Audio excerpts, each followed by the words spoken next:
भाई निवडणुकीचा अर्ज भरताय, भरला. भरला. काय वातावरण आहे आजूबाजूचं, कसं बघताय? नाही, वातावरण छान आहे. याच वातावरणामध्ये आज सगळेच नेते बघायला मिळाले. रमू कदम स्वतः म्हणजे आपण नेते, काँग्रेसचे नेते हुसेनभाई दलवाई, भास्कर जाधव उबाटाचे नेते, सगळे तुम्ही नेते एकत्र मी तर उमेदवार आहात. त्यांना प्रतिक्रिया विचारत होतो तर ते म्हणायला लागले की रमू कदम थांबतील, रमू कदम वरिष्ठ पातळीवरचे नेते आहेत आणि आम्हाला संधी देतील, असं त्यांना विश्वास वाटतो. कसं बघताय विश्वासाकडं? नाही, मी आधी उमेदवारी अर्ज थांबण्यासाठी कधी भरतच नाही काय. त्यामुळे तो भरला आहे, तो लढण्यासाठीच भरला आहे आणि लढणार आणि निवडून पण येणार. पण आता तुमच्यानंतर काँग्रेसच्या अलियाकडे शहाने फॉर्म भरलेला आहे. ते असं म्हणतात की तरुणला नेतृत्व देण्यासाठी रमेशभाई कदम किंवा मग उबाटाचे जे कार्यकर्ते आहेत ते मागे येतील आणि लियाकत शहाना प्रतिनिधित्व देतील असं वाटतंय. पण माझं वय कोणी ठरवलं?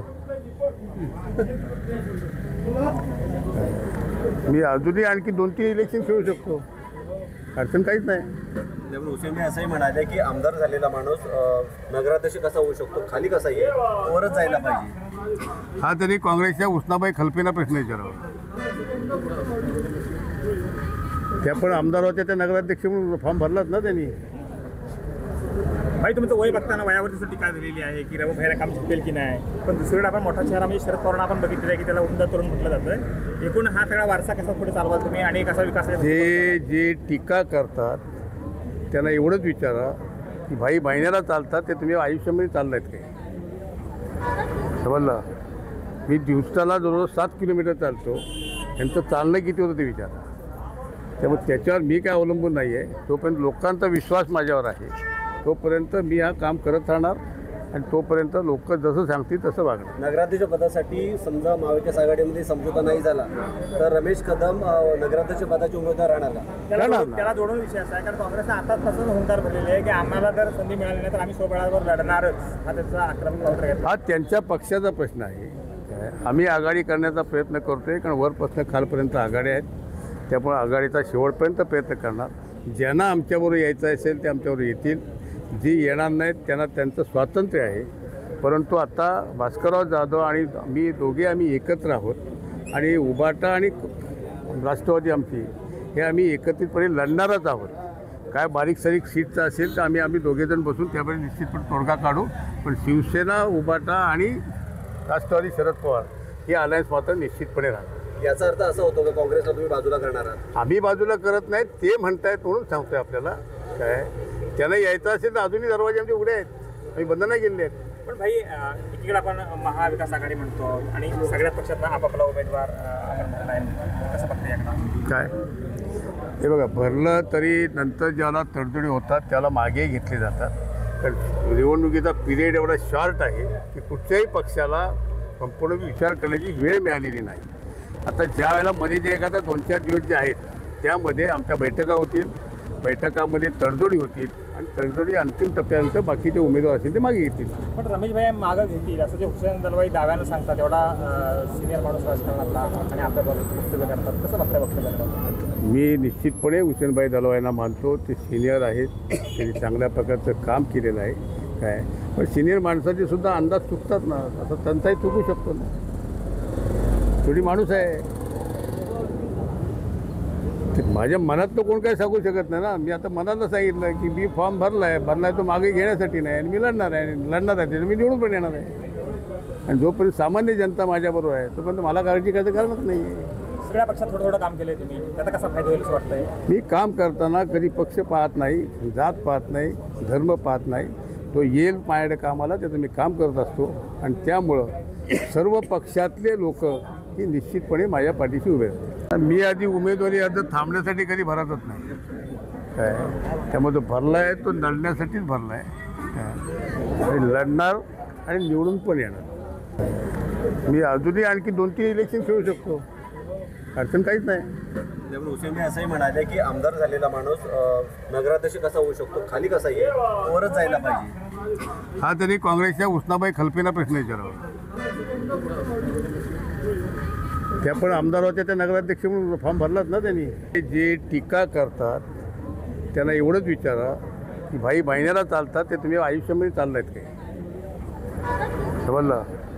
मी दिवसाला जवळजवळ 7 किलोमीटर चालतो, यांचं चालणं किती होतं ते विचारा. त्यामुळे त्याच्यावर मी काय अवलंबून नाही आहे. तोपर्यंत लोकांचा विश्वास माझ्यावर आहे, तोपर्यंत मी हा काम करत राहणार आणि तोपर्यंत लोक जसं सांगतील तसं वागणार.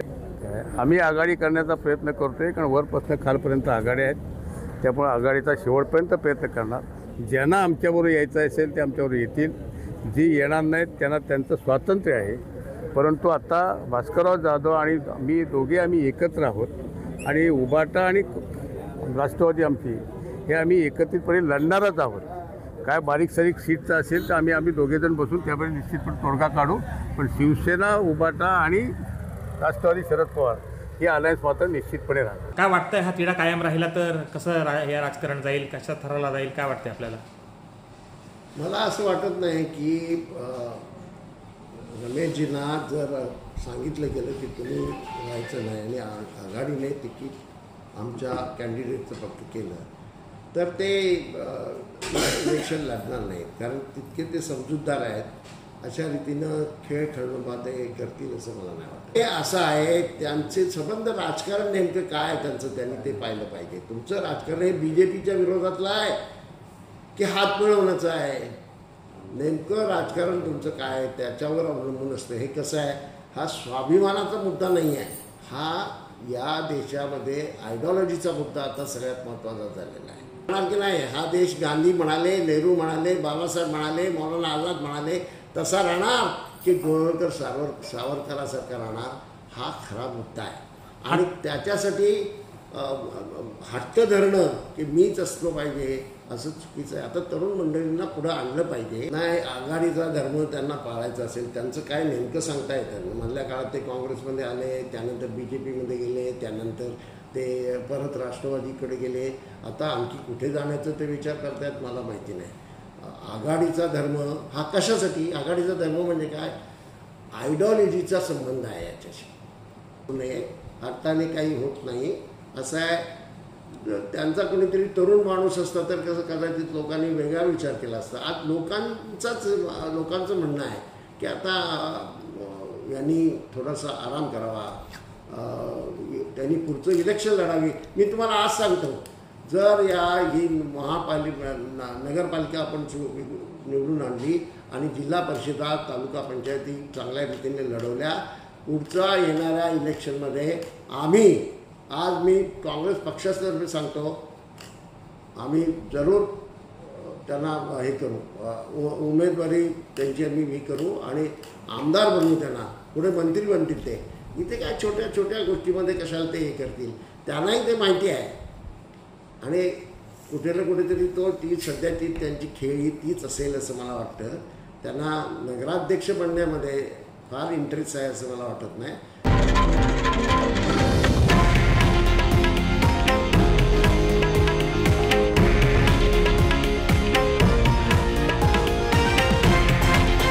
हे आहे देशातील नंबर 1 न्यूज नेटवर्क आणि आपण पाहत आहात TV9 मराठी, एकमेव.